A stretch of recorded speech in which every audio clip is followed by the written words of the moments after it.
Shoulder with the Experts, where I have a very special guest back again. He's been on the show before, and I'm happy to have him back, Dr. Reza Jazairi. He's an orthopedic surgeon. He's double board certified. He's a sports medicine specialist. He's also a shoulder reconstruction specialist. He's the creator and founder of XR Recovery Surgical Nutrition, which is a supplement that has helped a lot of people across the country, and you're doing clinical trials with that. And I've had him on several times, so this is the third time you've been on, and we've talked about your supplements. And this time, I'd really like to have you back on to talk about orthobiologics. That was really the kind of the key topic that I thought you've been expanding a lot of your own knowledge with some training, right? There was some training that you've done. Was it a preceptorship or a fellowship where you learned about some protocols with some regenerative orthopedics, regenerative medicine? For the past couple of years, I've gotten a little bit outside just orthopedic surgical implants and spent some time kind of like a sabbatical on surgical orthobiologics. You've been doing some of that training over a longer period of time. Yeah. I see. And having the chance to kind of travel, attend some of the courses that are outside, and then just start really getting into kind of the different ways we can take care of our patients. I've learned to be open to outside what we've traditionally been taught as orthopedic surgeons, being in the operating room, and kind of being a little bit more expansive with what goes into ultimately the healing of the patient. Exactly. Not just, we're like initially technicians and we're thinking about fixing the immediate problem. But now my kind of eyes opened up through maybe the whole comprehensive nutritional aspect, opened me up to there's more. And this is where orthobiologics is now really been an important part of how I think orthopedic surgeons are going to start thinking and practicing. Right. So I would say that there's been I would say like maybe a new age of thinking with regards to healing across the boards.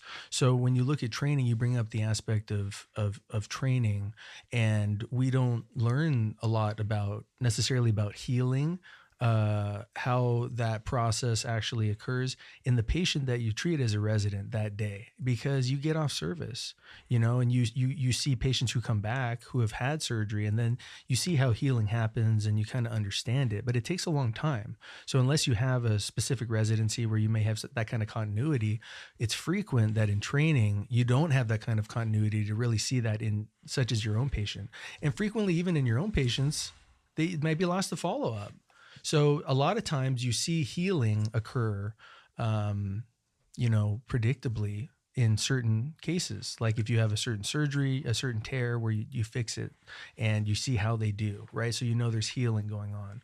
But how do you augment that? How do you ensure it? And how do you actually measure healing? Yeah, it's interesting you brought the perspective when you're a resident, you're there for a short period of time. Yeah. I think taking that myopic view and now really expanding it. So now that we're in practice, we see the more continuity. But if you span out even further than that, look at the longevity of that patient, not just what's happening at our immediate orthopedic event. So this is where I've actually shifted the way I look at it.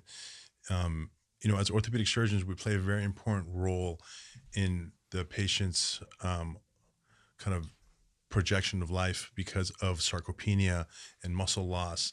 And so when someone has an injury or an incident that they come see us, that's a meaningful opportunity for us to not fix their problem, but we can modify their longevity because we have them in front of us, and a lot of the factors that we look for in order to improve our surgical immediate outcomes tend to be the same concepts and variables that extend to longevity science. Right. So this has kind of been what I've got interested in. Yeah. Is looking at the orthopedic episode more than just us as technicians, with this expansive view of understanding there's a whole trajectory that we can change on lifespan. And what can we do during that episode that we have that patient, and where's our armamentarium? Before it was just skills of surgery and maybe our implant designs. Now things like orthobiologics, nutrition, hormones, these are all different variables that it really play in part in our healing outcomes, right? Absolutely. So this is where it's exciting, and for me, I've really kind of dove into trying to connect these dots, right? Yeah. And so this is kind of where we're at now, and this is how I got into orthobiologics and offering it, into our patients in different ways. Can I show you a video? There's something that I wanted to show you that was a news clip on, I believe it was CBS, and we'll just take a look and then you kind of tell me what you think. We'll watch it right here. Tell me if you can hear it. Procedure along with hundreds of others who are not so famous. Yeah, a growing number of elderly and disabled Americans are looking for relief from pain in the promising new field of stem cell therapy. As KPIX5's Susie Steimel discovered, buyers need to beware. The FDA has been warning people about stem cell therapies that have not been proven to be safe or effective.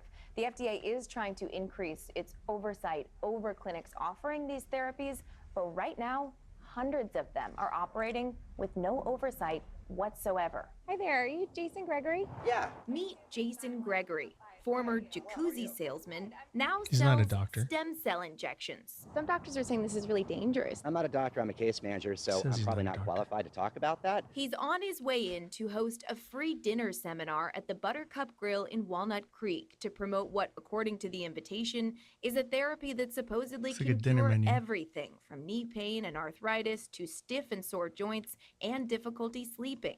A steady stream of people showed up, including Audrey Moy, a retired consumer fraud investigator with the district attorney's office. She's now a volunteer with KPIX5 Consumer Watch and was curious to find out how the therapy might help a pain in one of her legs. The whole emphasis he put was, it was great. She says the presenter explained the stem cells come from human umbilical cord tissue. But I believe they target seniors, and they make promises that I don't think, in my opinion, that they could fulfill, saying that we've never had human any umbilical bad cord, they derive it. Everyone's had great success. Not she autologous. Says at the end came the pitch for a free consultation at the East Bay Health and Wellness Center in Walnut Creek. Free consultation. So Audrey signed That's up. good. Audrey told us when she came here to East Bay Health and Wellness, she never actually saw a doctor. Instead, she saw a chiropractor who ran her through a couple of exercises. Then Jason, remember that salesman we showed you at the beginning of the story? He came in, asked her a couple of questions, and then told her that she qualified for an $8,000 stem cell therapy and that she should pay up front. It's a clever mixture of good science and hokum. Kevin McCormick is with the California Institute for Regenerative Medicine, the state agency that funds stem cell research at institutions and companies throughout California. Stem cell therapy can potentially cure some of the most devastating diseases, but it is still a relatively new field. All FDA-approved clinical trials have to register on a federal database. We checked. East Bay Health and Wellness is not on that list.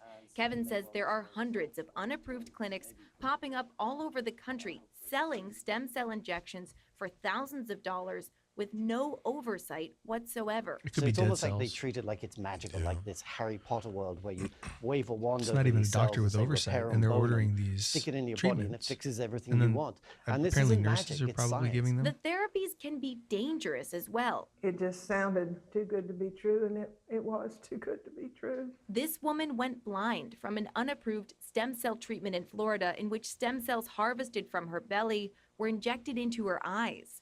More recently, 12 people got infections from contaminated umbilical cord stem cell products from a lab in San Diego. Yeah. The East Bay Health and Wellness Center did not respond to our repeated requests for an interview or a statement. So I thought, wow, this is a great opportunity. Jane Combs and You her get a husband packaged Philip stem Horton cell, went and to one of East Bay Health and Wellness's then the dinner doctors seminars. give it sometimes. They saw Jason Gregory's presentation that we weren't allowed in for. Very smooth guy, and they had movie stars vouching for their therapy. They even went so far as to book an appointment at the clinic to consider stem cell therapy. But the second they got inside, they said it was all red flags. What made me think that I needed to go home and do some research was the fact that they didn't want you to leave the room. What's going to happen a week or two? You know, can a chiropractor. But these are normal people Or am that I see now a gonna be menu having of to stem pay cell for treatments a and say, medical hey, doctor maybe I can afford that if they In the end, are they saying passed on the Yeah. treatment. it works. So It's how really sad. are the It's a big stem cell difference. If injections somebody's saying this working? works We've and you have heard to some pay concerns from people $8,000, that somebody there's might actually do no that. That's medical benefit predatory. to this type of stem cell therapy. Okay. What do you say to that? Well, I think it's pretty much an elective type of thing. But for maybe in some anybody. cases I it really personally does got help people. improvement. I've had family members have had Maybe. improvement. What would you tell people who are worried But about the maybe fact that in this is not not a lot of FDA cases, approved? or Well, I'm really not prepared to comment on that at this point right now. So injecting stem cells this No way comment. is not illegal, but doing so without a medical director is. And we've been trying to confirm if East Bay Health and Wellness has a medical director. Over the phone, somebody told us that they do have one, but they wouldn't let us talk to that person. They wouldn't tell us who that person was, well, they don't want Sounds to and like they a denied shady all place, of yeah. our shady. But so who knows about that place in particular? But they're kind of exposing maybe something that I think is happening very commonly. And those are stem cell centers. And my mom has 2 bad shoulders, and she was looking into getting stem cells from one of those companies that everybody talks about. And she got a quote for $20,000, and so it's very similar. But, so what's going on there? That's kind of the third aspect of orthobiologics is allogenic tissue that's derived, maybe that's more potent, pluripotent, like embryonic or cord blood. So those types of cells might be really active, but that's from another person. So there's always that possibility of some kind of graft versus host rejection when you're using non-autologous tissue. But the difference may be is if you're using something like that, anything cellular, it's going to have cellular markers, surface markers on it that may have some kind of reaction, and Yeah. they may not even be alive. Yeah, so I think the science is developing. I think there's going to be a lot of fraudulent stuff out there, and I think we also want to be open to expanding technologies, and it's that balance of leading with good science and good evidence, and practicing good medicine. So I think what I've learned is being able to offer these in the right indication, and I think for now what we have available to us are essentially through blood, PRP, Right. and bone marrow aspirate. Yeah. Those have been the 2 orthobiologic modalities that we really have been used most in the United States. Right. Fat is also Yes. coming into play a little bit less in the States, but like in Europe, the orthobiologic conferences the meetings I go to in Europe, in particular, fat is extremely commonly used in Greece and in Italy. They're using. So I also do complex knees, and so the patellofemoral joint in that area where there's no good answer. There's a good literature from the Europeans using fat as the source for these mesenchymal stem cells. That's for cartilage, for chondromalacia of the patella, to help with cartilage healing. Yeah. Yeah. For knee pain. For knee that's pain. Either Yeah. degenerative knee. Yeah. And so, anterior knee pain. so these are, abilities for us to take the patient's own tissue. So that's the difference, right? It's autologous versus lipogenic, autologous. So you Yes. get it from the fat, the you patient's get own it fat. from the fat. So like liposuction. yeah, so our own cells have these tissues, whether it's blood, having growth factors. So that's where initially I think PRP came into play. Using platelets for their growth factors, Right. And then BMAC, bone marrow aspirate. That has different types of cells that create more of these stem cells or hematopoietic or erythropoietic mesenchymal stem cells that are also have paracrine effects, or they will help that environment for improved healing. So just before we jump into BMAC, can we jump back to the lipogenic? So the lipogenic, the ones that you get from the fat, what type of cells are they? They're fat cells, but are there mesenchymal stem cells, or do those have to be processed? Because what I've understood is they have to be there's like different degradation methods, like enzymatic, or there's mechanical. Yes, and the enzymatic is probably better because then they're more active. But what type of cells are you actually harvesting when you do that? So the adipocytes themselves. In the States, there's limitations with what you can do to the cell. You can actually, how much you modify it. So by shaking it up mechanically, that's okay.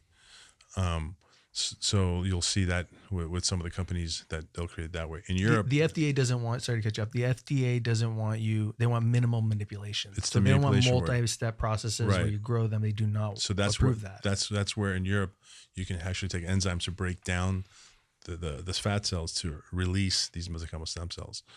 So that's where the limitations are in the States. So for example, So are they already active cells once they're released? They're mesenchymal stem cells that are active. Once you degrade them, Yes. then you can transfer them. yeah, I then see. you can transfer them.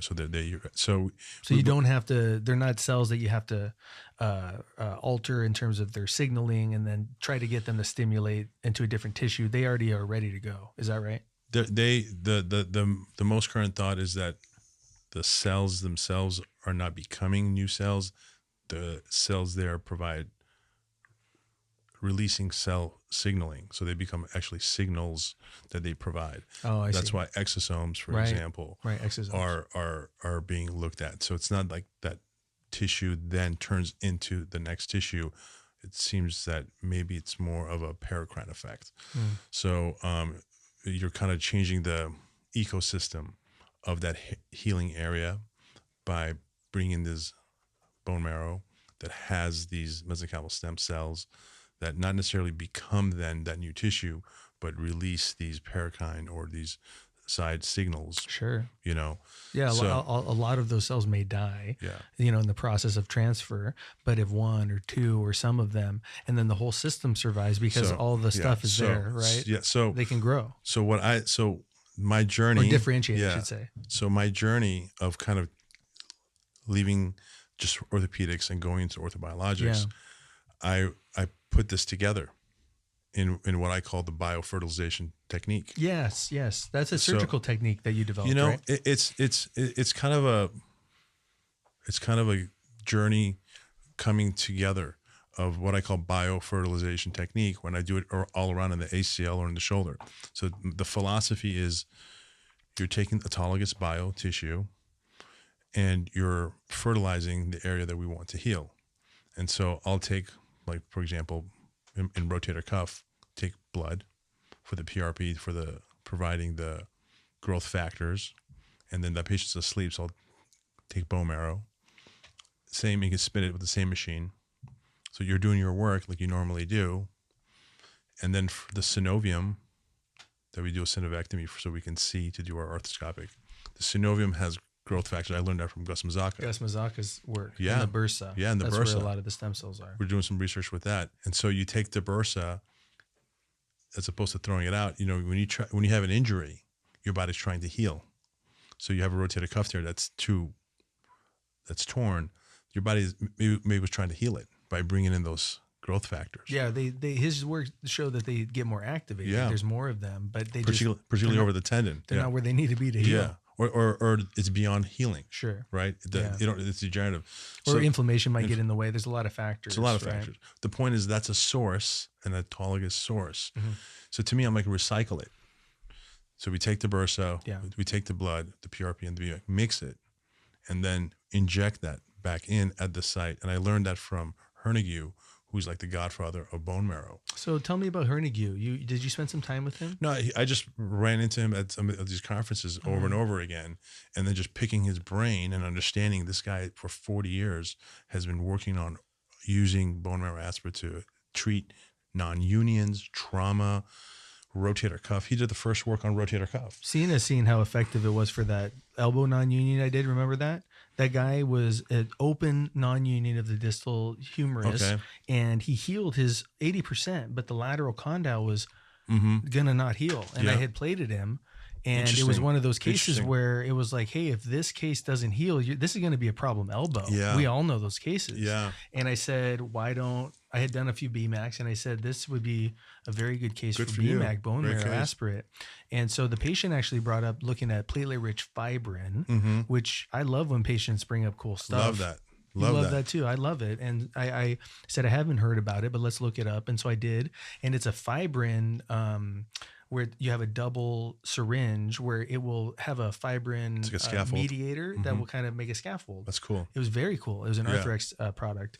And so then when I use it, I basically use the 18 gauge needle, I scoped it, and then I use fluoro at the non-union site and then put the BMAC in That's there. a great case. And it healed like crazy in the perfect areas. It didn't cause excessive bone like HO. So I always have to do this. So you and I it really are made it heal. surprised by that. Very amazing. Philip Hernigue. I was surprised because I saw myself, and that was like a very cool, man. significant result for a non-union. Yeah, because and we have him scheduled to take all of his stuff out now. That's a great take story. All of his hardware That's out a great now. case. Great story. That's a great case. Even if it's like, hey, maybe in a year it would have healed, or the literature says 6 months is going to heal. If you can get it done and get it out, now he can move on, get the play. It's like he's going to be so much happier. So you've gone to that point of taking care of that difficult case because you got difficult cases to take care of, right? And I've always had difficult cases to take care of, but now I've had the chance to use this great technology. So my point is, when you put over and over again in needing to address these challenging, difficult cases, you have to think outside the box. So for me, this is taking care of difficult cases and revisions or expectations of athletes wanting to go back earlier, again, pushing the envelope. It has forced us to think outside.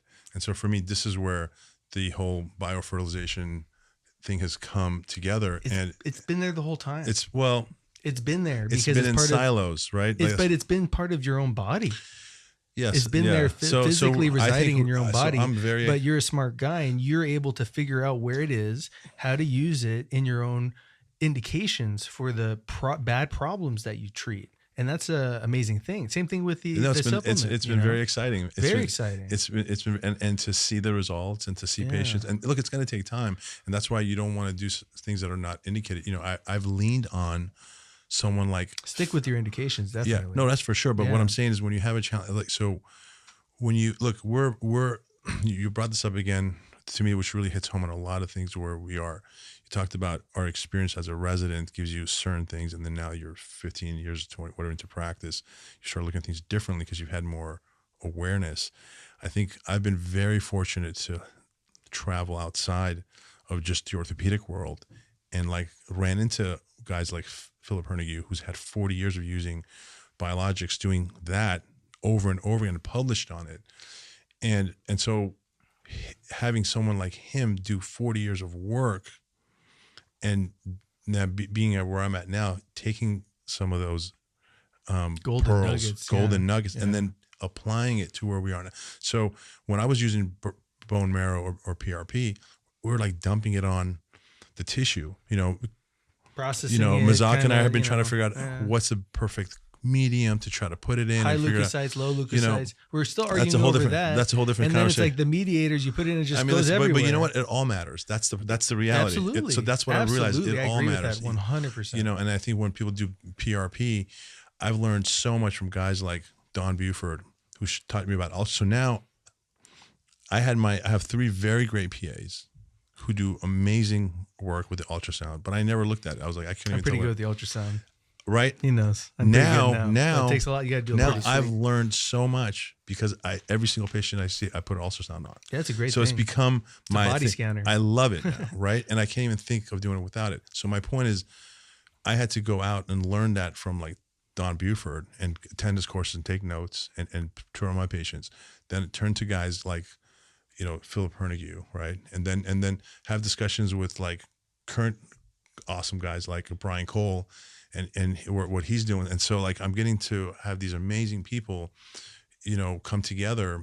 And so and then through that, you learn, Absolutely. And if you have the chance to learn from them, knowledge that you can they can synthesize and tell you some key very important things, especially Hernigue. So to me, these are all the different ways of learning from these masters, yeah. And then we continue to, do our best to take care of these, we've been taking care of our patients, and you have to learn the techniques. And if you keep learning, it makes our job easier to take care of. Well, that's why I like ortho. It's great. Now it's like stepping beyond.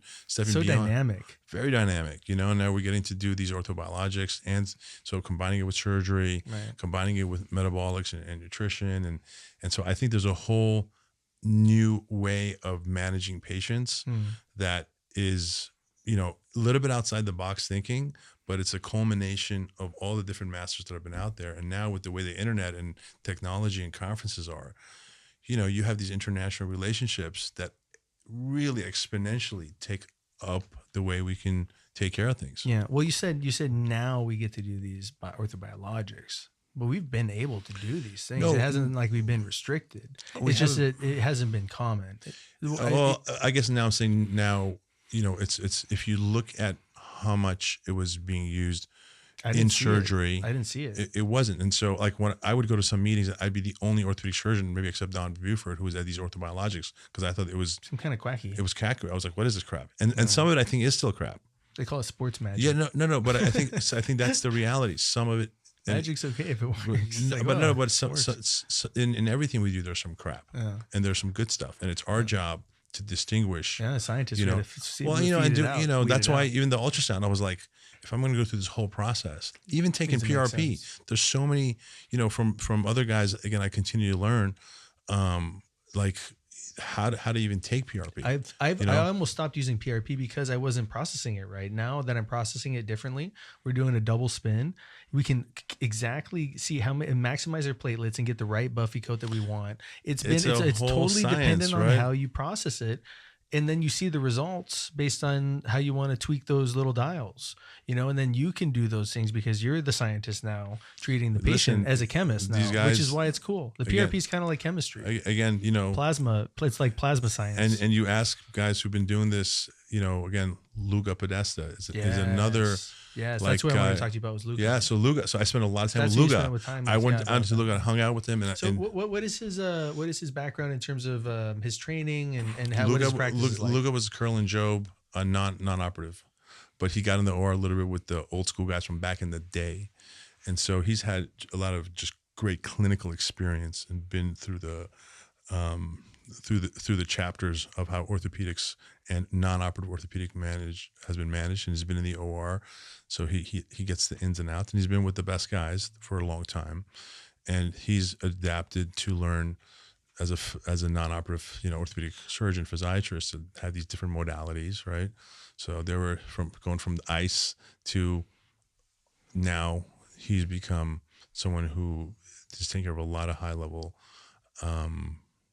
professionals and doing orthobiologics, right? And so he does injections. Yeah, he's amazing, and I like seeing his work and the time he takes with patients and the work that goes into it, and how to take blood and there's so many steps, right? And so I was like, man, I don't know anything about this. That's why PRP sometimes works and sometimes it doesn't work, and they're still learning. What does he think about PRP? I mean, that's just his baby. So but what does he think about the effectiveness of PRP? Does it depend on the indication? Does it depend on the processing? I mean, these guys are very thoughtful. These guys are What are your thoughts on that? So I think and I'm still learning a lot, but I think PRP and these biologics has a role, and I think in the right setting, there's definitely a lane for it, and I think understanding how these. How to do it now. The way I look at a patient's joint now is very different than how I used to look at it before. Mm-hmm. Before, if you came to see me and you're a shoulder patient and I'm thinking, is it surgical or not, right? Like, is this going to, I'm very targeted, right? Yeah. If it's not operative, then don't come see me. Right. That's okay. I'm a surgeon. That's fine. But it's a waste of my clinic. Sure. If I'm seeing But now we have another smaller dart that we can hit these things with. Now I'm like, okay, look. Absolutely. You're in pain. You have a problem. And before it was in the you're not operative, so go away until I can help you. Now I'm looking at the joint. You're not bad. A lot of my mentors would say, you're not bad enough yet for surgery. Yeah. You're not bad enough for a shoulder replacement. Yeah. And I mean, we say that sometimes all the too. Time. You're just not bad enough for a shoulder replacement. Yeah. This fills that giant void between you have a very small problem that's going to get worse and degenerate over time. And the big question is, are we going to change that course? Is it going to eventually degenerate anyways? And that so far is what there hasn't been enough data to show it's changing those outcomes. But when you see changes like, oh, okay, I'm preventing, it's now healing. So it's preventing that catastrophic problem of more surgeries, possible infection, right? So we already know we're gaining that by having one treatment, healed. Surgery, add BMAC or some type of orthobiologics, seal it, or even like a ladder J, even like a surgery with high complications. And then what are they? Is your screw kind of proud, or does your do you have instability? Then you add it in, and now you're sealing that deal, and you're minimizing those probable or possible complications. So it's going to start showing value, demonstrating it over time. Yeah. So there's been two ways I've been using orthobiologics in my practice now. One actually started out, again, as a surgeon, augmenting my surgical cases. That's how I started too. Right. And so to me, it was like, okay, I know that this is a high potential for whatever. Let's say it's a non-union or a re-tear rate or whatever. Right. So to me, I'm like, okay, what do I have in my bag to help this recurrent tear? Right. I got a revision rotator cuff tear. Am I going to put patch whatever on there? Is it an enthesis? Is it and so when in my armamentarium of trying to improve my healing outcomes, orthobiologics started to play a role, and now I offer it as a part of that whole biofertilization. That's what it is. It's if I'm doing an ACL, I'm doing the same thing, and this is what's been great. So now, when I don't know if you remember ACLs, right? When you drill the, I know what they are, right? Anterior cruciate ligaments, right? When you drill those tunnels, right? What do you do with the bone? You dump it out, right? When we do rotator cuff synovectomy, you dump it out. Like your drill tunnels where you drill that bone out. So now, save that, baby. Save that bone. I save the bone. Yeah, of course you do now. Right? You think about all these things. Guess what else has stem cells in it? Everything. Pretty much everything, right? Much everything that's you think it's alive. Yeah. And what's in front of the knee? The fat, the prepatellar. There's fat. Bursa. There's stem cells in bursa, right? There's a lot of there's a lot of Japanese studies now looking at the prepatellar, the fat, the Hoffa that it's there, that we have to do to excise to see. Yeah, we always have to shave it out. So same thing. So the biofertilization for the ACL takes autologous. At least a little bit. Red blood cells, bone marrow, the fat, and the bone reamings. I collect that, create a composite, and then inject that back in. Very cool. Yeah, I can show you the video on it, Yeah, I want to look at that. We'll look at that. And so to me, that's how orthobiologics started to make more sense. And now it's great. We're starting to see the ligamentization look different. There's Chandler did a study looking at the CTs of the bone tunnels incorporating faster. Brian Cole did some studies looking at the ligaments on allograft, BTB allograft, the ligamentization process. Yeah. Look better at 3 months. Yeah, for ACL. So we're seeing signals. Rotator cuff too, it makes a lot of sense. Any problematic area. It makes sense, and I think it comes at a little bit more work for us. There's a cost to it, right? Yeah. Right, but what I'm saying is it kind of makes sense in almost every circumstance. Absolutely. Why not? Well, because of the cost. That's the why not. But that's the cost really and the time. Yeah, cost and the specialty required. But cost was not an issue, and to diagnose it correctly. No, of course, I'm just saying. We're assuming we're doing it, or somebody who's a specialist. No, I'm just saying. No, I'm saying you have a real, case. Okay. I have a case right here. I want to show you. Okay. Amazing case. One of my first cases. So my point is, if you have a challenging case that you want to do your best for, and if time wasn't an issue, and the additional cost wasn't an issue, I would 100% feel confident and comfortable recommending adding this autologous tissue to increase the opportunity to heal. I got this guy, he's in his 60s, 63, and I've done surgery on this guy. I've repaired his biceps, and he just keeps going. He's got that iron will. And he wanted to get back to his Spartan race. So this was him 3 months after a BMAC injection. And this was the shoulder I injected. He had a partial thickness rotator cuff tear. Yes, and cool. He had weakness. He had some weakness. And Did you re-MRI it afterwards? I haven't yet. Don't. But I saw him in the office at 6 weeks, around 8 weeks, and he was getting his strength back. And he said, "I don't have any pain." And look at him. That's He's amazing. swinging from monkey bars. He competed. That's awesome. And he did very well. That's awesome. That's a win, man. Of course it's a win. So Big time. So we didn't operate on that case. Yeah. And that's a huge win. Big time. So look. That's how I thought about using it. Like, this makes sense for me. Yeah. And he said, anything but surgery because I can't be down for 3 months. So I gotta be ready in 3 months. So I don't know how. It's really cool. That's awesome because for me, like one of the things he was very happy. Yeah. So one of the things we enjoy, right, is when a patient walks in the room and has a problem, and you know what, we're like, you know what, I can help that patient, right? And then they trust you with the challenge, and you do your best, and then they come back, and if they have a great outcome, that's why we do it, right? That win, totally, right? And so I'm starting to appreciate that win without surgery. That was never on the table for us before. Yes. Right. And so it's cool. And to me, to be able to get a win without even without needing to operate, that's awesome, because you can't always guarantee a win with surgery.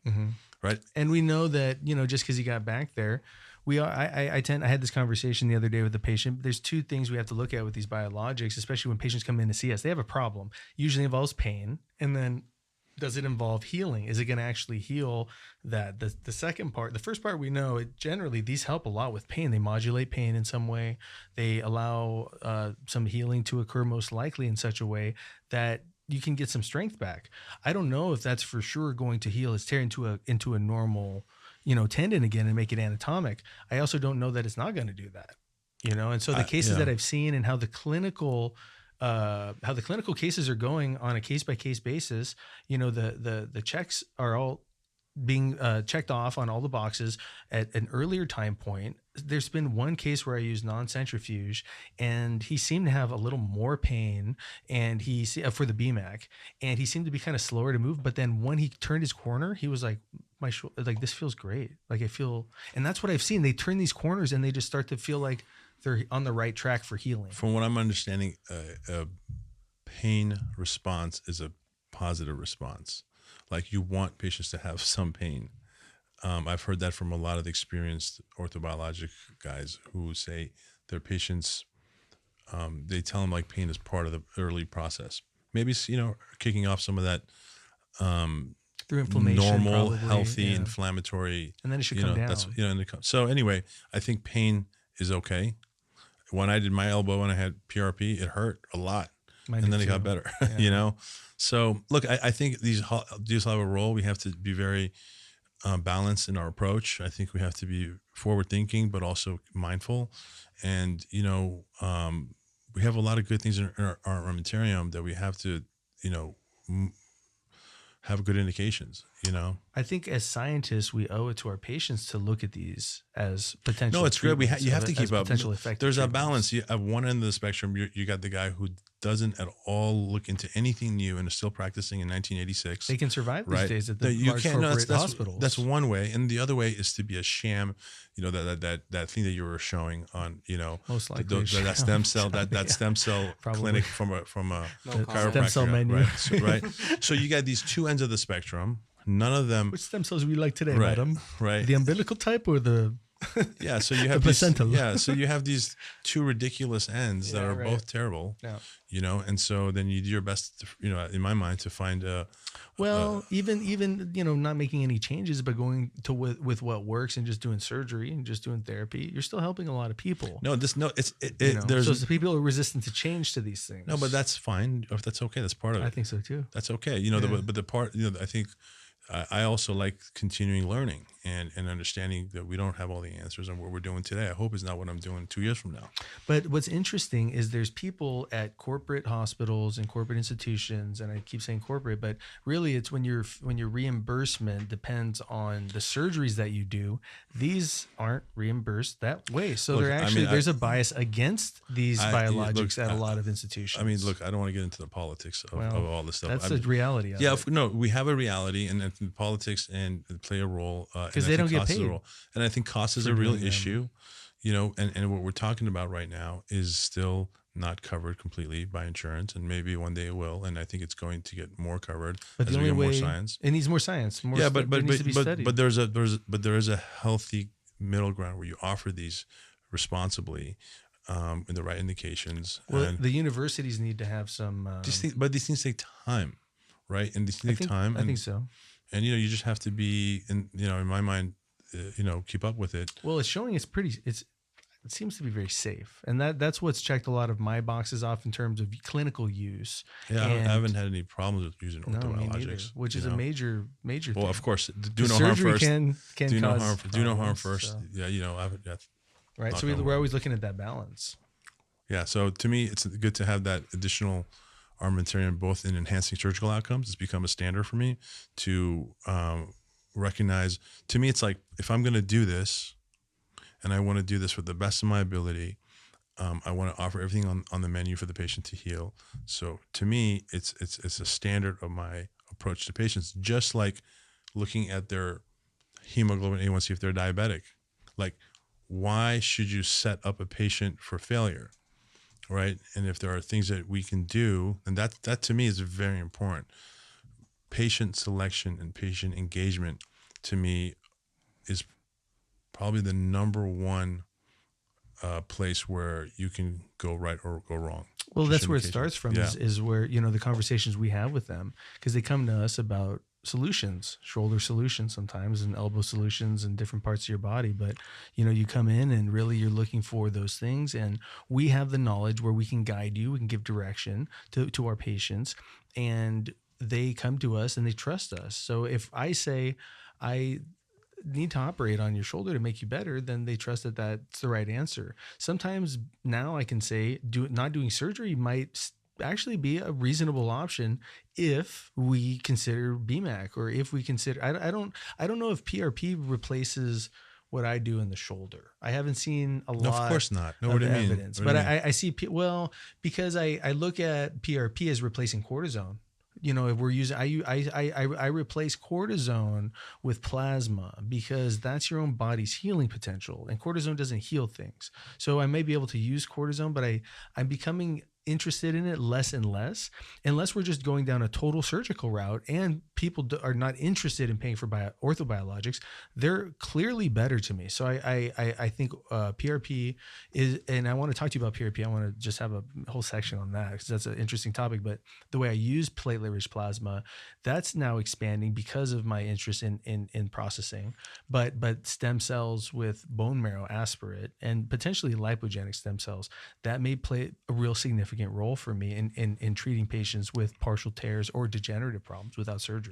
Yeah, I will still tell you that cortisone does play a role in my practice. You like it? No, but it's different. That cortisone? No. I like it. It's not that bad. It's not bad. I'm just telling it's in my armamentarium. People love it. They say that she cured my shoulder. No, but it didn't. It just made it feel better. But tendinitis, maybe it's fine. But I think there's a role, and I think particularly ultrasound guided diagnostic. If I'm concerned, hey, how much is his biceps a problem for when I get into surgery, you know, and for a quick fix, if somebody and it's also, the cost is minimal compared to orthobiologics. Cheers, buddy. Thanks for coming on. Yeah. Man. It's good talking to you. It's good to see you again. Yeah, good seeing you, man. That was fun. It was fun in the cold plunge too, getting the workout in and everything. I felt very much at home. You got energized and jacked up again. Yeah, it was good. So let's talk about PRP processing. So let's talk about how we get PRP. So PRP is platelet-rich plasma. That's where you draw from the blood. Yeah, you can leave it right there. Thanks. And one interesting thing, we worked with a company called MSite, and they do a double spin, and they say they can get the highest amount of platelets out of all the other companies. Yeah, they're maybe that's true. Maybe other companies get close to that, but no, they have a double spin. The way they get the double spin made a lot of sense with the processing. It's a good process. Yeah, I agree. So what are you using for your PRP? Which I think you can use all of them. I think MSite's great. You know, Arthrex is great. You know, you have to just run it differently. That's what I'm learning right now with these guys. You know, you can run it differently and change the hematocrit to get whether you want a leukocyte rich and leukocyte poor. And that is completely starting to evolve.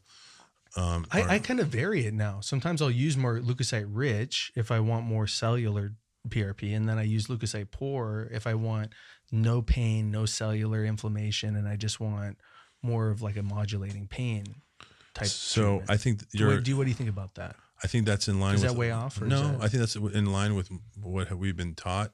I don't know if that's always all the answer. You know, some of the guys who have looked at PRP for a long time. You know, check that the third camera. Just hit record again. You have to turn it on and off. Sorry to interrupt you. Yeah, you should be good. That one just turns off. Go ahead, hit record again. Yeah, you're good. Sorry, Rez. No, you're good. So, you know, guys like Peter Everett's. I mean, I keep dropping the names of guys that I'm learning this stuff from. Yeah, I want to hear it because You know, those are the guys I want to have a list on. We'll kind of put who to look up, maybe what are the studies, because you can follow these guys, and the protocols can be very specific, and indications really matter too. Definitely. But these guys have published on these So, topics. you know, look up Luca Podesta. Yeah, absolutely. You Luca know, Podesta. yeah, you know, look up Peter Everett's. Look up Donnie Buford. You know, these guys have a lot of good work. You want to look at BMAC, you know, look at Philip Hernegu's work, you know. So does Hernegue do surgery? Does he still operate? I don't know if he still operates anymore. But he was actually. an orthopedic surgeon. Oh right? yeah, I mean he was a total knee arthroplasty guy. You know, he's at a lot of great. He's an orthopod. Right. He's like an OG, and he had orthobiologics in his bag for a long time and did some really cool stuff with it. He believed that the location, the way that you harvest, There's the so BMAC many matters, aspects to it. right? How much, where you get it from, Yeah. how, you know, how The size far of you the go. syringe, the You know, pressure. you know, and there's a lot of fundamentals about that. even principles. even like how much you draw and what you use to draw. But you know. but his study showed that in the periphery of the bone, especially in the iliac crest. So I go to the iliac crest now. You know, there's more cells in certain locations. some people go to other areas, like they go to shoulder. To me, it doesn't make sense to go to the shoulder because you're depriving those stem cells from an area that potentially has less cells to begin with, and then you want to inject it right back into that area. You know, I'd rather take from the richest source and provide it in the source that needs it, right? So that's the whole. Me too. That's the body's reservoir, is the posterior iliac crest. So there's the biggest reservoir. Yeah, so that's where I tap into the iliac crest. You know, so then. What needle system do you use, and how do you talk to patients about that? So when I'm having the surgery discussion, I tell them, look, there are a lot of things that go into your success, and there's a menu, right, of like things that they can do in addition to help that. A lot of it is just, you know, their willingness to participate. It has to do with their clinical history, right? How old they are, the age of the tear, you know, what they've done in the past, how many injections they've had, if any, how long they've had it, you know, all these, so our normal stuff that we think about. And then I also then engage the patient on what is them, right? The focus we always put is on what can we do, right? I can use this implant, I can do your surgery with this technique. So it's what I'm doing. This now kind of engages the patient to say, look, we're in this together, right? And like, I can do my part, but then your part, it's very important, more important than we talk about. So I lean into that and I tell them, you know, I want you to do well, and these are the things that you could do well. So I do talk to them about, you know, their metabolic status, you know, their vitamin D. I talk to them about their nutritional status. If they're smokers, so we go through that so they know what they can do, you know, and then we talked about, I'm big on therapy. I'm big on prehab. Every single one of my patients gets into prehab. So, you know, I have an app, a program that I engage them. I think someone who knows what exercise you're going to get into, even the isometrics, if you have a tear, you can still do those. You know, I engage. It's like, to me, I'm always treating every patient like an athlete. Like, you know, we're a team. So you're doing all the things all the time. Like, but why not? It's all part of it. Why not? It should be. Yeah. So you have a good system for that then. Yeah. I mean, it's just my philosophy on like how we engage patients, you know, so that's, to me, every single patient gets that. And then there's the menu of, okay, so you say the orthobiologics. So one piece is, I think, healing and the autologous tissue that we have available that we can help enhance outcomes. And so the literature is still growing. We have to continue to like be judicious with it. But I present to them, I go, look, you know, these are the cells that we have. If you want kind of the full package of what we're looking at, right? These are the things that we got to talk about, right? So I do talk about nutrition. I talk about, you know, I'm biased. I talk about XR. I tell them about that, you know, and I also tell them about the orthobiologics. So, you know, kind of, listen, if I wanted to have surgery, if I had a rotator cuff tear and ACL tear, I'm like, okay, what would I want? What do I want to put into myself, right? So I just do that, you know. And some patients are like, And then it puts it on them to decide if they are an advocate for the things you recommend. Yeah, it's not. I don't want to say puts it on them as much as it shares with them. Yeah, shared responsibility. It just shares with them. Hey, look. But my patients appreciate that. They like. Oh, they always do. Why wouldn't they like having the responsibility? Like if nobody's calling them, it's that's why they're confused. Like why is nothing happening? They want to be doing something a week before, a few days before. There's things that you should be doing. Well, that's why I'm also being more selective. Helps them keep on track. That's why I'm also being more selective with my patients because their success is dependent on both of us. Actually, I'll do my part. 100%. Right, and so to me. It becomes more of a relationship. Yeah, agreement. Yeah, it's and then you have more success actually. Absolutely. Or you decide this patient is not a good surgical candidate. And I think that's important too. That's great. I rather not operate on someone because I know they're not going to do these things. You're better off just not operating. Actually, some people say that you should require these things. What do you say about that? Like, so I had a nurse say, you should require all of your patients to get a block here. And I said, okay, well, excuse me. That's between me and my patient. But I did think it was an interesting point to consider strict protocols to ensure good outcomes. Require what? Require you get XR and BMAC, and you get arthroscopic surgery. And if I say you need knotless anchor and like whatever I say, like it's an interesting point. What'd you say? Like prehab, as you mentioned. Prehab is one thing that may not show a difference if you look at all the literature, but if you have a bundle of a theoretical person who wants to say what is the highest likelihood of success, they could trip and fall from doing all their prehab and now they're hurt. It's like, yeah, of course, but to maximize success you have to put a lot into it. And I always find when things are hard and difficult and challenging, maybe you can say that typically means they're probably worth it to some extent, and at least there might be some betterment on yourself on the other end of that. And surgery is very hard to go through, but there's things that make it easier. What I teach them is these are tools you can put in your backpack to get through this surgery, because you're going to need to get through the recovery for the first few weeks. That's an interesting one. So I think I take it on an individual basis. I don't really have any like strict, there's certain things that I'm like, if someone's diabetes is uncontrolled, of course, then I require that. Right. Right. And you like, should. No question. Yeah. Right. It's, and so. Yeah, we all should. We should take a look at something like that, if someone, has had, it's a revision and, their let's say their nutritional status is not impacted, or it's impacted, and I check their albumin and their albumin is too low. Right. We can wait. Then I say, look, we're going to pause. Mm-hmm. Right. And then I just tell them, so it's not like, so I guess it is kind of a requirement, but, yeah, some things are, but like things with the, but how far do you expand those requirements? So I I'll offer my patients, orthobiologics or XR, and that's their choice. But I tell them these are variables that can help. So, it's also protecting us, right? And I say, look, these are the variables, and if they choose not to do those, there are certain things that I think are required, like A1C on a diabetic, sure. And then I think BMAC is not required, right? It's not required. But I would say, look, if you want to throw everything at it, and if there's a chance of this improving your healing, then that's on there. So right? It might be required for healing. Yeah, right? But you don't know that. Yeah, but so that's why it's interesting, because that's why a lot of people want to know, is there anything I can possibly do? And now, fortunately, the answer is yes. Yeah. No, and there have been cases where I felt, some of these additional modalities would be better, and if the patient wasn't interested in all of it, that's fine. There's so many other surgeons who would do these techniques. I'm actually finding myself being much more selective. I'm not just looking to do cases. I'm looking to do the best cases I can. Yeah.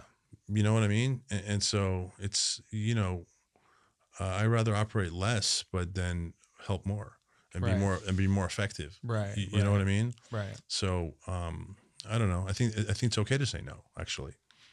it's okay. Right. You know, I mean, there's a lot of challenging cases out there. Yeah, it's really interesting because surgery can help a lot of people, and if you do good surgery, you can help a lot of people that way too. And the results are and have been very predictable without biologics, because biologics have really taken the scene in orthopedics in the past. They're still early. They're still in the 2020s. Well, like I said, in our current hands in the States, it's relatively early. Like I said, there's some. I mean, of course, you can take all this back to the 70s with pathology and histology, and I sent you that picture or that book. Remember the histology book from the 70s or something?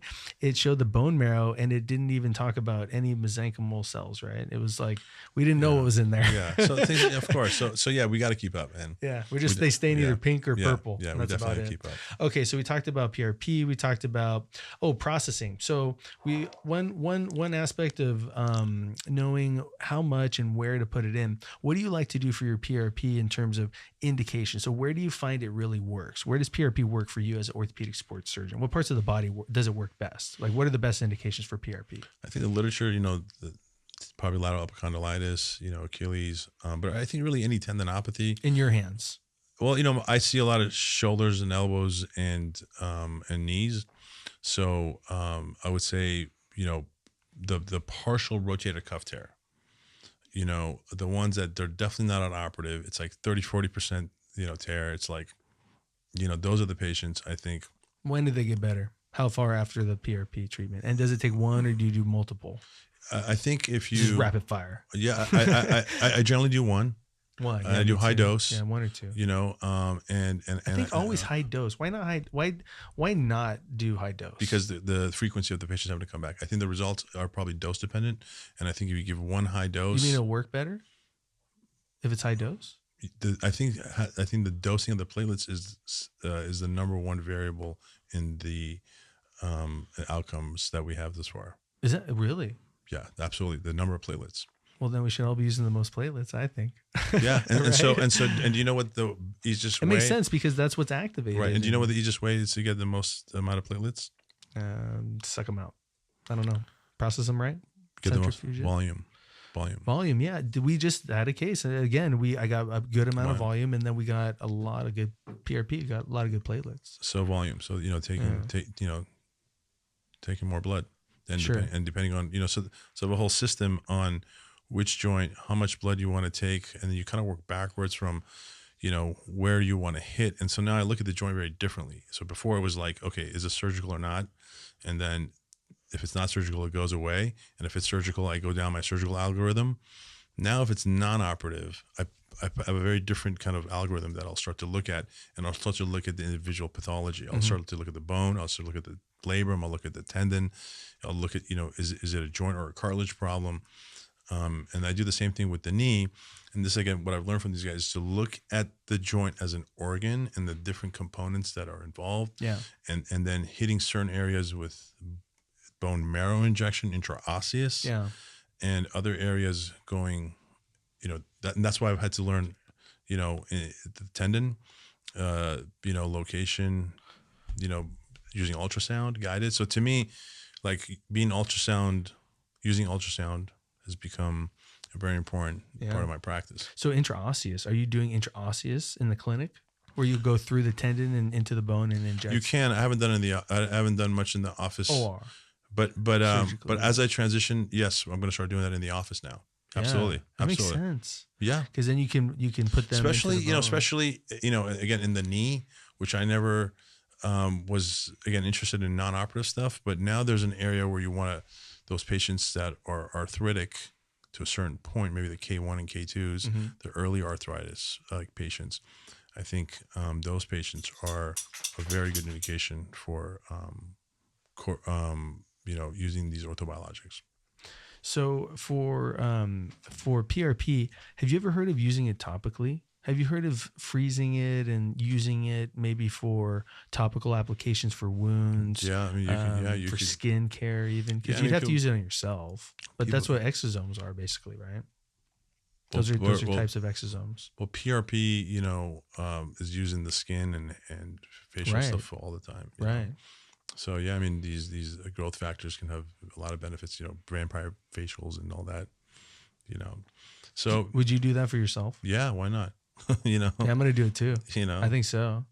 We're gonna try it. Cena's gonna be our first test subject. Yeah. We're gonna draw his blood, and then That's cool. we're gonna experiment on him, see if all of his weird marks can go away. So I think that's what's cool now in orthopedics is, you know, we have this different orthobiologics that adds to our armamentarium. Yeah, and it's definitely become an important part of like adding to our practice on both the operative and non-operative side. Yeah, I love it, and I love the fact that it's another tool to use, and it's something that can be done. A lot of times, people like to do physical therapy plus. You know, I always say now, physical therapy is part of your recovery no matter what. You got to recover and learn how to recover your strength and motion, either on your own or with a biologic or after surgery. That's it. But that's kind of the foundation of it. But now it's additionally helpful. So it's not just that surgical conversation and surgery. You know, if things are not working out with these non-surgical treatments, we're specialists. We're the guys that you come see, in the first place to repair the problem. So what do you think about the effectiveness of PRP? I don't know if these guys that you've talked to, either Hernigu or if Podesta, what do they think about healing, about PRP with healing? And I know the literature has been really sparse on this, and that's one study that we should definitely do some combined results on, is looking at ultrasound results before and after PRP, before and after BMAC with partial tears, or even arthritis is kind of hard to look at. But if you have partial tears, you can do them before and after and see if it's healing. Yeah. Actually, Don Buford recently presented that in Dubai, that there are some studies that show improvement in healing in the rotator cuff. But most of it has been non-structural changes, but symptomatic, but still positive clinical changes. So, I mean, we see that with our surgeries, right? You can do a rotator cuff tear. It may not heal, but they'll clinically, functionally still improve. And so with orthobiologics as well, I think it's before it was like, it's not a disease modifying, it's just like symptom improvement. Exactly. But there are some studies just showing also not just clinical, but structural changes. And so I think there is some early stuff, but there's still way more to go. And I think because it's been such a heterogeneous group of PRPs being used, it's really hard to actually know if those were good studies. And I think our studies are not great thus far, to be honest. Yeah, well, we'll add some more, but we'll get some more data to put in there. What do you think about what do you think about the types of needles that we use for BMAC for harvesting? Do you use different types that you can gauge the depth, or do you change how you use the technique based on whether or not you're going to use a centrifuge, right? Does that change how you process the BMAC? Yeah, I think you can do bone marrow aspirate by itself, which is just no concentration. Yeah. Or you can concentrate. To me, there's no reason not concentrate. Like, you should concentrate the tissue. You're able to get a higher, the components are much better. Well, what they say is the centrifuge might eliminate some of the larger spicules where the cells are, the peripheral cells. So the Hernigu was talking about non-centrifuge. A lot of that data was higher colony forming units with non-centrifuge. So the centrifuge is probably giving you more predictable results. But I'm sure you can still spin it, and then you can just pick what you want. That's what I was thinking. We should still spin it, and you can just eliminate the parts that you don't want. That's right. You're leaving a lot of the stuff out that you'd be otherwise separating. So I think there's a huge advantage to centrifuging and getting the concentrate. And I think, you want to go down at different levels. You actually don't want to go too deep. They've shown that if you drop too deep, more than like 2 or 3 centimeters, then you start getting into just fancy blood. Just blood, right? The bone marrow stroma, the tissue you want is actually at the very top. The architecture is more peripheral. So you want to come just down maybe a centimeter and then advance your needle, maybe half a centimeter each time. And then by rotating the needle and using a smaller needle, actually, not using like a 30 cc that comes in the kits, a 10 cc actually generates more pressure on the cells, because you want those cells to break up. So that's another thing I've learned is, the technique of how you draw it, and using a smaller syringe is more effective in getting the stromal cells. Because you don't want too much blood. The blood dilutes. Then it becomes like a fancy PRP. Right. You know, because PRP has some stem cells in it, but it's going to be peripheral blood. Yeah, I mean they're different, Not many. right? They're mostly growth factors that come from the blood, Yeah. Versus the stromal cells that come from the MSC. You still get some platelets, but that's what's unique. It's the stromal cells that come from the bone marrow aspirate. Right. The HCCs, the hematopoietic stem cells, and the mesenchymal. Those are the more potent workers. They're the ones that provide the cellular tissue that then provide the paracrine effect. Right. Again, kind of creating that ecosystem. They seem to regulate the paracrine effect better too than just PRP on its own. It seems to be, to me. They have different growth factors that they release, and so it's different growth factors than PRP. It's more complex. They're the signals that come off versus the PRP is more the growth factors like IGF-1, and so that's why we're combining them actually. The stimulatory molecules, the exosomes, should be active within the PRP itself, right? More stimulatory. They're more the signaling. They're signaling mediators themselves. Yes. Right. So this is why we're mixing them. You know, it's because of their different roles that they play. Mixing blood and PRP. So you think it is valuable to mix? You know, like you're gonna have some people who have different thoughts. They say maybe BMAC is enough. You know, right? Seems to be. You know, so you could stop there. To me, I have the patient in the room. They're asleep.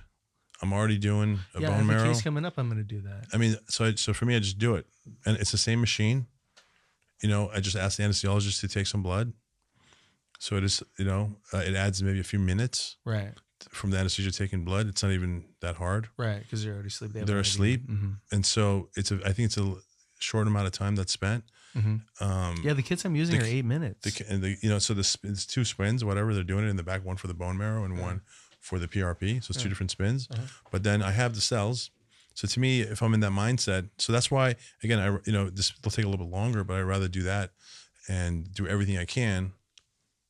Right. PRP is kind of hard. You know, it can be discouraging because you gotta talk to them. It costs money. You have to draw the blood. You know, you got to get that. You have to do it right. In the process of drawing the blood, I do it myself. I draw the blood myself. You know, and then you have to process it. They have to wait there. You got to target it, and you have to kind of get it right. And then you have to tell them what to expect. So I find that's kind of why these are not just straightforward. Oh, you just get PRP and you get better. You know, I don't think it's of complicated. I don't think of PRP as an injection. I think of it as a procedure. Yeah. So that's why I tell with my multiple patients. Steps. No, and this is why it takes so much longer. I take a long time with my PRP patients. Me too. And so I think this is why. I think I have good results and good success, but it seems to be dependent on the indication. You know, 100%. Yeah, and it may work well depending on what they are looking for success-wise. But I think the processing methods that we've adapted have been really helpful for getting different types of more stimulatory molecules like platelets that are a little more one aspect of that is either having more stimulatory platelets but having a higher number. And like you said, if you have a higher number, then you're going to have a higher activity of the stuff that's going to cause healing. If you have a cut on your arm, you know, those are platelets that are healing it. Those are growth factors that have to break up, and then they go through the process of fibrosis, and the more you have of that, the more it's going to kind of have an end result and effect that you're looking for. What I'm really curious about is we had a case the other day of intra-articular case of where we use BMAC, and I want to know if this stuff will heal or cure, or, you know, it's not going to cure cartilage or arthritis, but I want to know if this stuff will fill some potholes in the cartilage. Will it actually stimulate some even fibrocartilage, you know, or will it actually generate some hyaline cartilage possibly with some channels? You know, through the stem cells, through the mesenchymal stem cells, those would be possible to form chondrocytes. Well, that's where a lot of the work with, you know, any type of tissue cell from, like I was telling you, in Europe, they're using a lot of the fat to stimulate for cartilage. Yeah. You know, and so you're kind of... Maybe fat's better for cartilage. You know, I'm not sure if it's necessarily better, but some people will definitely have had very good results with it. You know, like I was saying, the Greeks and the Europeans have used fat as a source of cellular augmentation to adding a scaffold to the cartilage for usually it's in the knee, the medial femoral condyle, the OCDs. So in those patients, and so I think in the shoulder, it can also be a good source to augment the matrix to create more of a hyaline-like tissue. Right. I mean, better than like microfracture. We're just kind of advancing that. So that's what we're kind of working on too, is addressing the cartilage. And I think this is where we can kind of maybe expand our indications, and that early arthritis that's not a candidate for surgery. What if you could do microneedling where you're doing transosseous microneedling with an ultrasound? Well, that's what, I'm doing that. You're doing what you're saying. I'm doing it for the knee. Yeah, and putting those stem cells deep in the bone. So right? for knee lesions. On both sides. Yeah. That's your whole concept with the biofertilization concept. Right. That's right. Because you want to get the enthesis, you want to get the tendon to heal, and then creating these, and so I go intraosseous with my Jamshidi needle, the same hole that you would put in for your like pilot hole, for your lateral row and your medial row. And what's nice about the composite is when you inject the composite into the tuberosity, it stays in the tuberosity. It doesn't leak. Yeah. And so then when you fix the rotator cuff on top of the enthesis, it's sealing it. You have these holes that are essentially channels that connect to the tendon at the enthesis where the problem is. It makes a lot of sense. It's probably what's happening naturally, and you're hypercharging that. Yeah. So exactly. Yeah. So that's so if you check out the video, I took some dye and I put the dye in the Jamshidi needle and took a fluoro. Yeah. So then I think I have that picture, that old picture. You sent it to me a long time ago. And so it's. Is that on your Instagram? Let me see if I can get it up for you. We can pull it up. Yeah, I don't know, Sina. If that one's whacked, then just leave it. This is slow card, like right read. I don't know. Just kill it. It might be like back. It might be full. We should have enough from the other shots. Sina's my assistant producer on the show. Oh, really? Yeah. Now that I have a sponsor from Spriggs Security. Thanks, Spriggs Security. This is Dr. Jazzy. Okay, here. So I can send you this. And Mandala, we're not officially sponsored by Mandala Tequila, but we do receive various bottles of tequila. So thank you, Spriggs Security. All right. And back to the show. I'm going to send you this. All right, let's play some. I don't think I can play any music. I'm going to take a break real quick. I have to only play my own music. That's why we keep writing songs. I'm learning the drums for that. Yeah, learn the drums, Which, what's your Just Gmail? Airdrop it to me. Okay, we're back. Dr. Jazz had to take a pee-pee. But we're reviewing the footprint fertilization intraosseous trocar placement, right? This is, you gave a talk on this. Yeah, you know what? Go to that. Yeah, that Nintendo Entertainment System. Yeah, that was really cool. That was really an honor to be. I would definitely go. That's cool. That was really an honor to be invited to the Northeastern Shoulder Elbow Society. Those guys were really an incredible. We talked about amino acids and peptides and everything. So this is kind of putting it together, like the stuff we're talking about today. Really, the supplements plus the biologics. It was the whole metabolic. How you use all of that for surgery and recovery. Yeah. Amazing. You're spearheading this stuff, man. You're really at the tip of the spear for this, because there was nobody talking about this stuff as far as I know before your stuff. That's why I had you come on my show. Yeah, it's been really, it's cool, because I read your papers. And I was like, oh, what is this stuff? If you go to that website, the video. Which one? The NESCS? No, the one I sent you, the video. Oh yeah. I'll pull it up right now. I just wanted to show that because that was cool. Oh shit. I got to take this. Sorry. I got to go off for 1 second. Sorry. Okay, we're going to watch this video. And we're back. All right. You ready? Yes, sir. All right, this is a video. Okay. So, Dr. Jazzieri, maybe turn the video off. And then, do you want me to turn the volume off? Yeah. And then, I just want to, look, this is kind of like, we'll talk through this. Like, I use a metabolic report card, right? So not just their x-rays and MRI. These are other variables that we can actually look into that, have an, improvement in our patient's outcome. So then this is the thing we talk about, right? We said, what can the patient do? Vitamin D, supplementation, talking about peptides, this comes up here, and, this is in the operating room. So this is what I do. I take bone marrow. Okay. And either you can do it in supine or lateral decus, but I still go to the iliac crest, right? That's the point, is I take 60 cc's. We talked about volume. I take 120.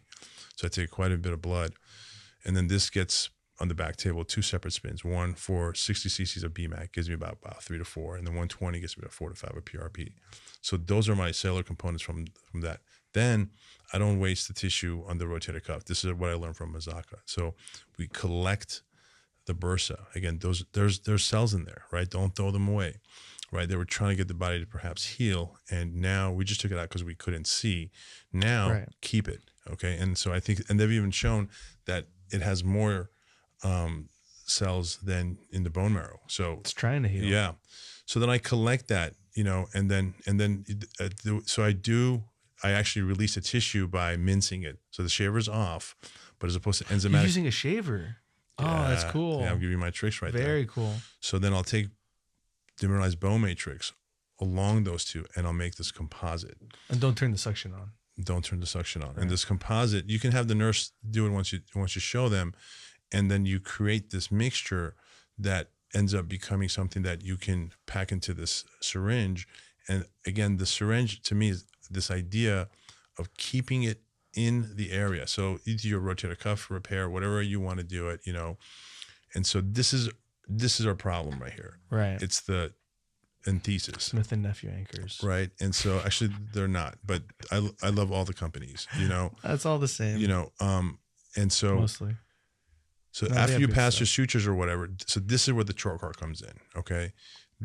The same trocar that you can use to aspirate under fluoro, and in this case, I collected some dye, and I put that in there. So now that's a BMAC needle. Right? So I use the same BMAC needle, and look, and I use this to initially backfill the bone, and you can see it. Essentially, this is the biofertilization technique, yeah, it makes right? a lot of sense. And you're putting it in the channel, and then you can go back and impact it. So I like this impaction. And again, what I like about this is, look, it stays where it is. Right. You can go around and just pothole, boom, boom, boom, boom, boom.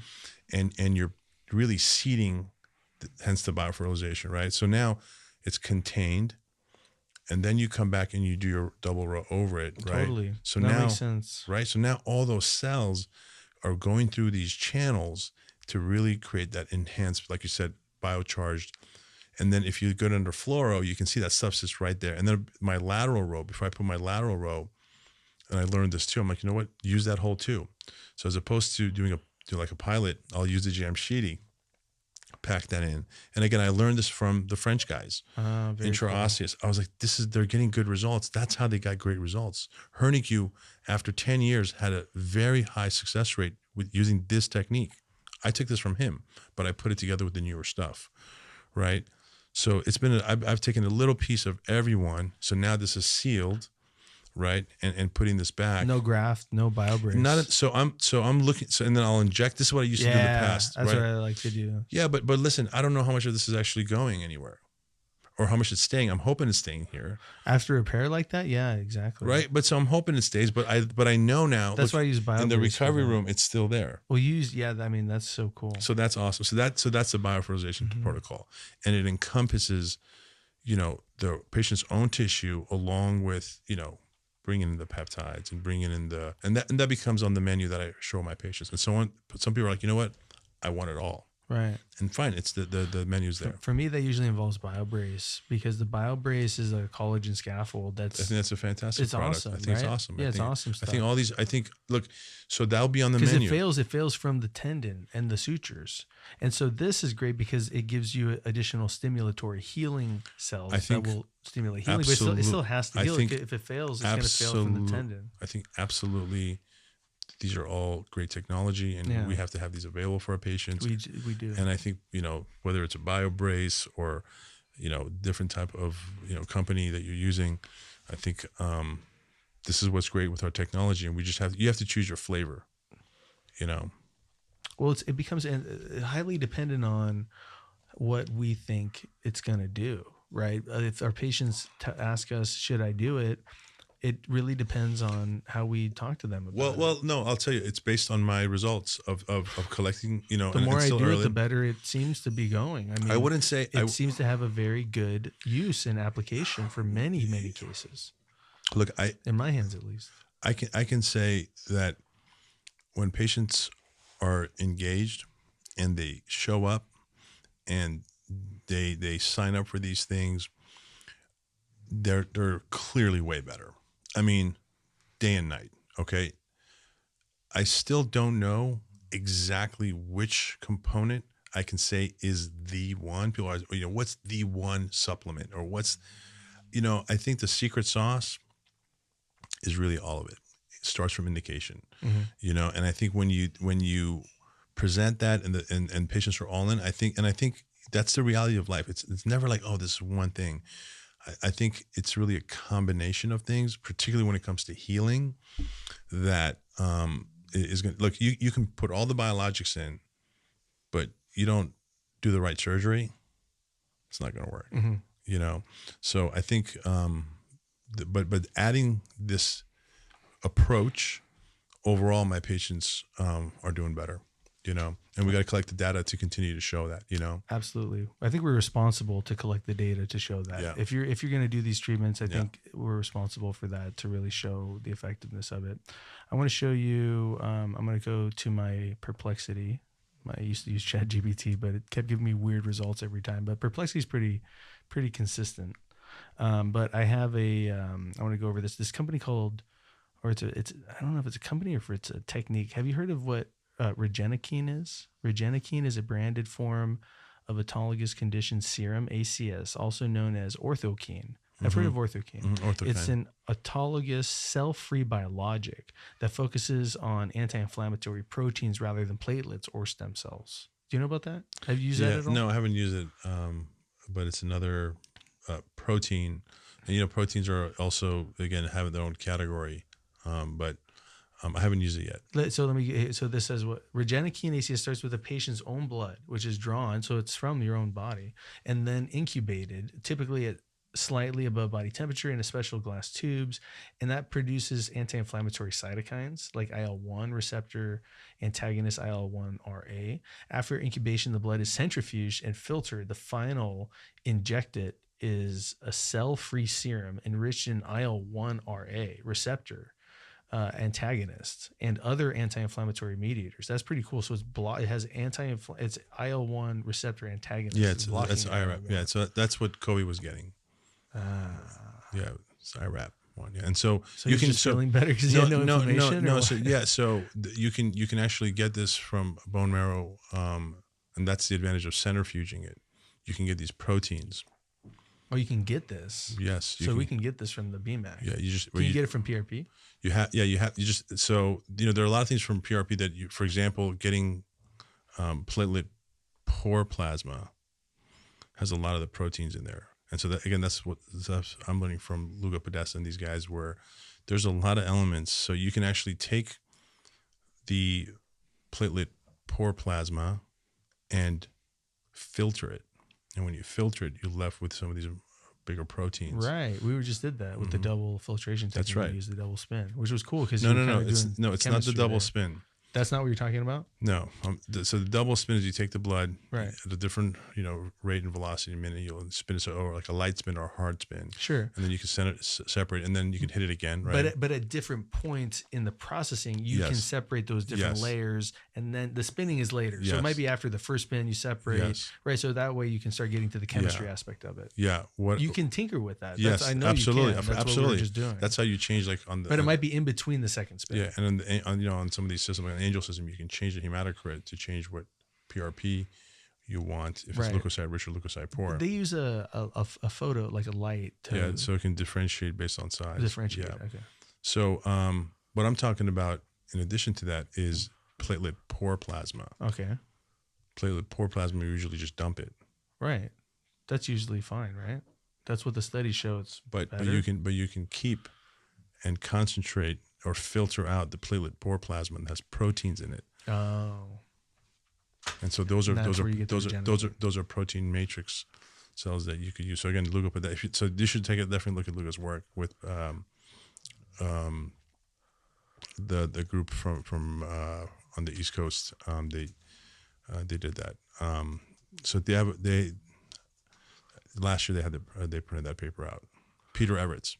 And what is it? What is it best for? I mean, is it best for tendinopathy, or is it best for any specific indication where you would use that instead of PRP or instead of BMAC? I think it's in addition to BMAC, and I think it provides a cellular matrix. So like for a meniscus tear, for example, if you want to create a matrix for this to be delivered through, right?